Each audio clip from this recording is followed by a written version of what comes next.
karena di situ di awalnya ibu merasa oh kayaknya ada nih hal yang tidak bisa lagi ibu lakukan setelah ini karena kekecewaan tadi. Iya benar. Nah, tapi titik terendah tadi ibu jadikan menjadi sesuatu yang tetap stay positif, stay calm dan lain sebagainya.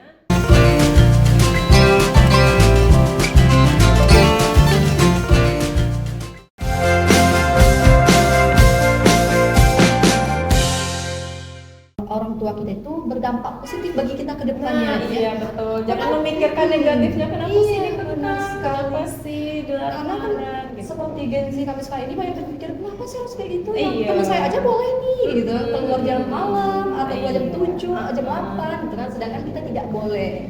Tetapi di balik semua itu ada hal yang memang susah untuk dikomunikasikan antara orang tua dan anak ya Bu ya. Seperti itu. Jadi menyikapi, jadi tentang pembahasan ibu tadi di awal kan ibu mau menjadi apoteker ya Bu ya. Karena kan cerita ini amat sangat bagus. Nah, gimana cara ibu untuk menyikapi sesuatu hal yang ibu inginkan seperti menjadi apoteker tadi itu, tetapi tidak kesampaian. Jadinya malah menjadi dosen. Bagaimana cara ibu menyikapi hal ini? Kalau di awal-awal itu tadi memang ada rasa kecewa. Dan sampai kalau menyikapinya ya, yang pernah ibu lakukan sempat juga sih agak sedikit. Mungkin kalau ibu ingat sekarang itu sedikit kurang masuk akal. Ibu sempat waktu itu mogok makan yang memang di dalam kamar itu hampir seminggu keluar tuh cuma untuk makan dan sebagainya gitu. Nah, tapi selama perenungan itu, selama masa-masa kecewa itu, ibu menyikapinya dengan kembali lagi itu mencari berbagai macam alasan gitu, mencari tahu kenapa sih, itu tadi yang ibu bilang sharing tadi. Sampai ibu bertanya kalau langsung ke orang tua kan mungkin ya namanya orang tua untuk menjelaskan bla bla bla bla itu tuh kadang tidak nyampe ke kita, atau kadang orang tua pun juga malas gitu kan mau jelasin kenapa sih tidak boleh gitu. Nah, akhirnya ya sharing ke saudara yang lain gitu kan, sharing ke saudara yang lain, menanyakan kenapa sih dilarang untuk kuliah keluar, padahal niatnya nih bagus nih untuk jadi apoteker dan secara ini ibu udah menyanggupi gitu kan, film dan sebagainya. Di situ ibu selalu menyikapinya dengan sharing sama saudara, kemudian meminta support saudara, meminta ibaratnya itu hal positif apa sih ke depannya yang memang benar-benar ibu peroleh walaupun bukan menjadi apoteker, walaupun hanya kuliah. Kalau anak zaman dulu kan termasuk yang anak Gen Z sekarang kan ibaratnya itu kalau kuliah itu yang keren itu di luar gitu ya, kan, dan lain sebagainya, dan ibu dulu ada di masa itu gitu kan. Tapi ya sudah, kembali lagi ke niat awal. Niat awalnya apa? Membanggakan orang tua. Orang tua itu bangga bukan hanya dengan melihat anaknya menjadi apoteker gitu, tetapi yang penting melihat anaknya itu menjadi anak yang berguna bagi dirinya, bagi orang lain. Jadi apapun yang kita lakukan itu pasti ada nilai positifnya yang dapat membangkitkan diri kita kembali walaupun tidak tercapai yang tadi awal jadi apoteker malah jadi dosen. Seperti itu. Oke, pertanyaan selanjutnya Caca. Oke, jadi kan tadi kita udah bahas banyak hal nih Bu. Boleh nggak sih Ibu ceritain titik terendah dan titik balik Ibu sampai sekarang? Oke, kalau yang benar-benar titik terendah itu pada saat yang ibu ceritakan barusan gitu, karena itu sudah cita-cita ibu dari sejak SMP kan, sudah cita-cita pengen jadi apoteker. Oh ternyata berbeda gitu. Kenapa ibu bilang itu titik terendah?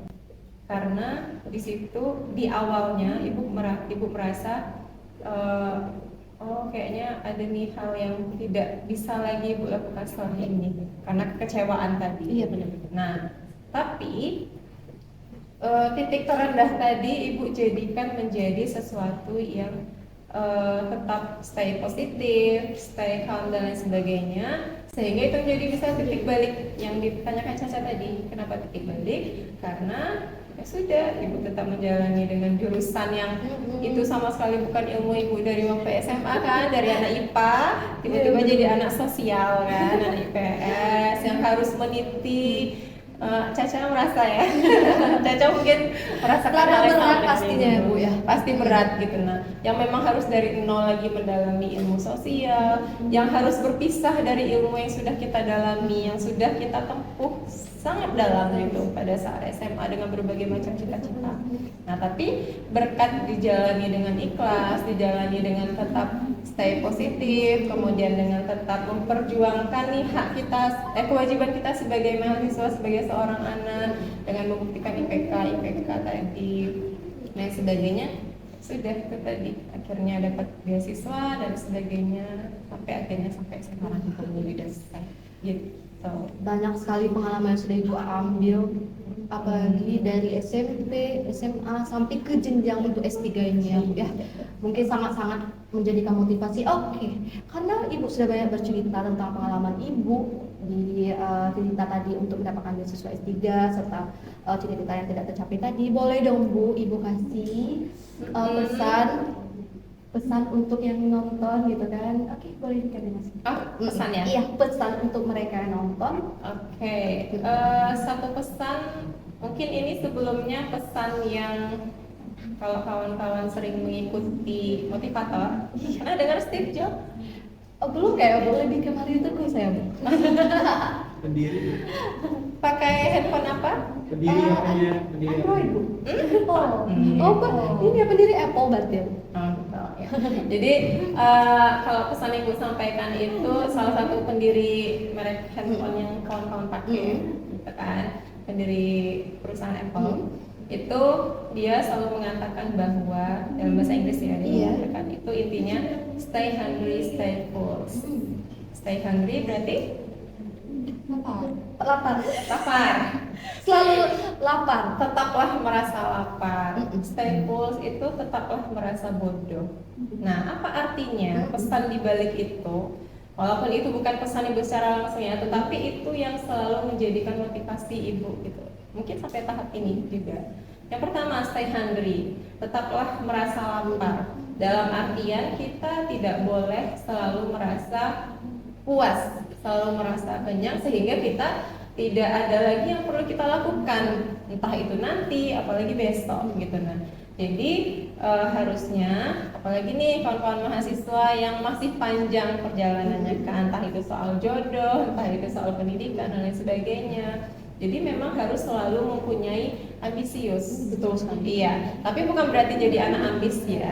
Anak ambis yang tidak memiliki target-target. Kalau cuma sekedar ambis tapi tidak memiliki target dalam melakukan itu, ya percuma juga gitu. Nihil ya. Nihil gitu. Kita boleh ambisius, tetap merasa lapar, itu dalam artian kita harus terus-menerus merasa kita itu perlu melakukan do something gitu. Nah, entah itu untuk nanti sore mungkin atau untuk besok, kita harus ngapain sih? Apa sih hal produktivitas kita keesokan hari dan lain sebagainya gitu.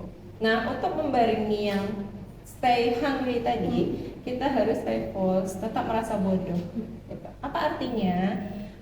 Kalau kita merasa sudah pintar, berarti kan ya udah kita udah tahu kok, ngapain sih harus cari tahu lagi gitu. Tapi kalau kita selalu merasa bodoh, pasti kita selalu merasa kurang terus kan akan ilmu kita gitu.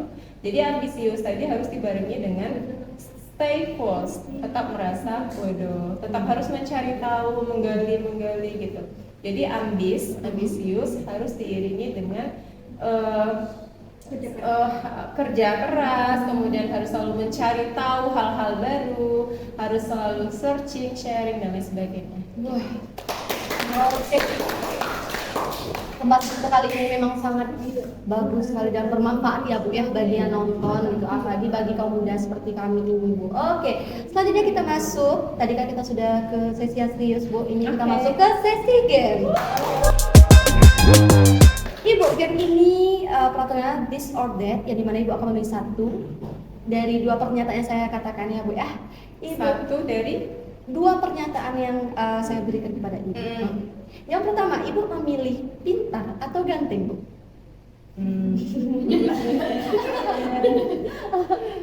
pintar.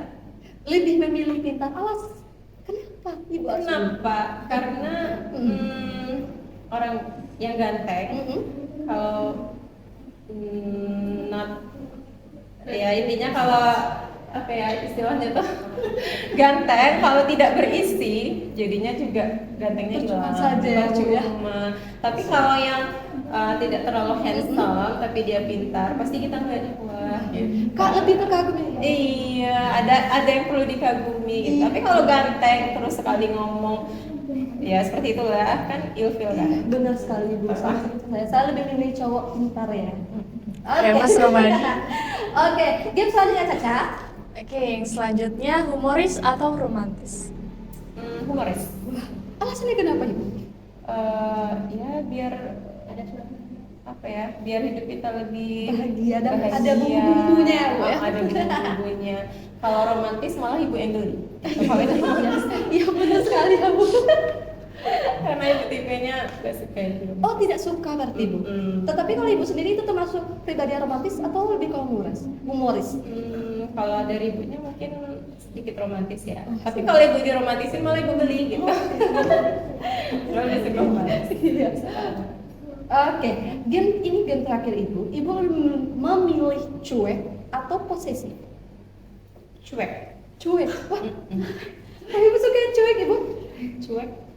Kalau diposesifin malah ibu tuh apa ya? Risih Terkekang gitu. Lebih risih ya Bu. Berarti Ibu memilih Cuek. Oh. Yang penting itu kan saling percaya. Iya benar Iya. sekali ya Bu. Ya, walaupun cuek tetapi Ibu tetap cinta. Oke, Ibu. Karena telah berakhir sesi game kita, berakhir pula acara kita pada episode kali ini. Semoga nanti kita bisa berbincang lebih banyak lagi ya, Bu, ya. Karena ini terbatas waktu. Terima kasih kepada Ibu Mela yang sangat bermanfaat. Banyak sekali ilmu yang saya dapat pribadinya Bu. Terima kasih juga kepada saya, Caca yang manis ini.